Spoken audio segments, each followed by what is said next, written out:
Hi everyone, it's Anson from AnsonAlex.com. Today I'm going to show you how you can automatically label emails when you get them in Gmail. I'm going to assume that for this tutorial you already know the basics of labeling emails, and we're going to go into the more detailed functions of filtering them in Gmail.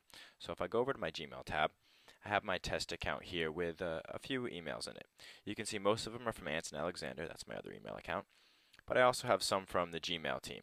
So to start out, let's create a simple filter to filter all messages from Anson Alexander. To do that, I'm just going to select one of them. I could select more if I wanted to, but all I have to do is select one. I'm going to click on More Actions, and I'm going to go to Filter Messages like these. When I do that, I get to the Create a Filtered wizard here in Gmail, and this is actually a two-step process. The first step in the process is to tell Gmail which emails we want to filter. After we do that, we're going to tell Gmail how we want to filter those emails.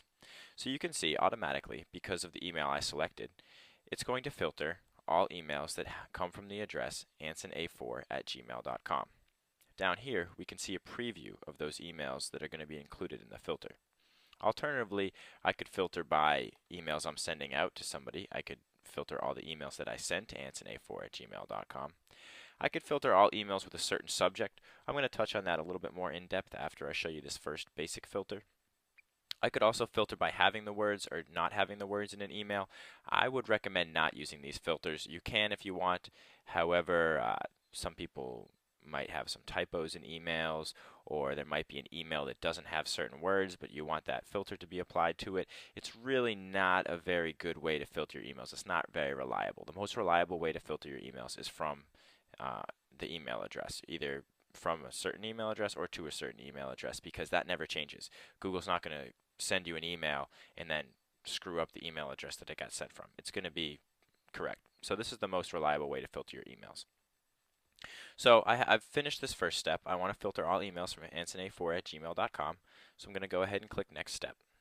Now we're at the second step of the process where we have to tell Gmail how we want these messages to be filtered. And we have a slew of options here. We can have the emails automatically skip the inbox, mark them as read, starred.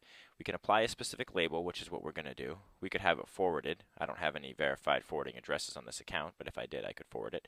I could delete it, or I could make sure that it never gets sent to spam. Remember, we're creating a filter that is going to occur every time you receive an email. So don't click the delete it and then be surprised when all the emails from the specific address end up in the trash. Okay, so for this example, I just want to apply a specific label to all emails from ansona4@gmail.com. So I'm going to click the Apply the Label checkbox, and I'm going to choose a label. I'm going to create a new one, and I'm going to call it Anson.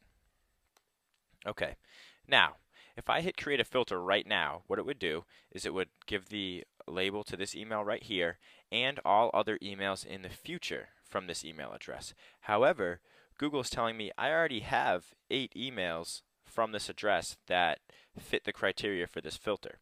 In order for me to have this filter applied to all of the previous emails I've received from the criteria that we specified, ansona4@gmail.com, I have to check this checkbox over here. This says also apply filter to 8 conversations below.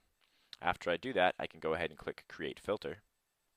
And you'll notice that now all of the emails from ansona4@gmail.com have a little tag next to it, Anson. If I go click on the Anson label over here, you'll see only those emails. So we've just created our first filter. If I were to get a new email from ansona4@gmail.com, it would also come in with the label Anson on it. Now that's the most basic way to do labels. Let's go ahead and take a look at how we can incorporate labeling with an email address and a subject. For this example, you can see I have a bunch of emails in here from Anson Alexander. However, some of them have a monthly report as the subject, and others don't. Others are just payment confirmations or random emails. I want to filter all of the emails that have the subject monthly report.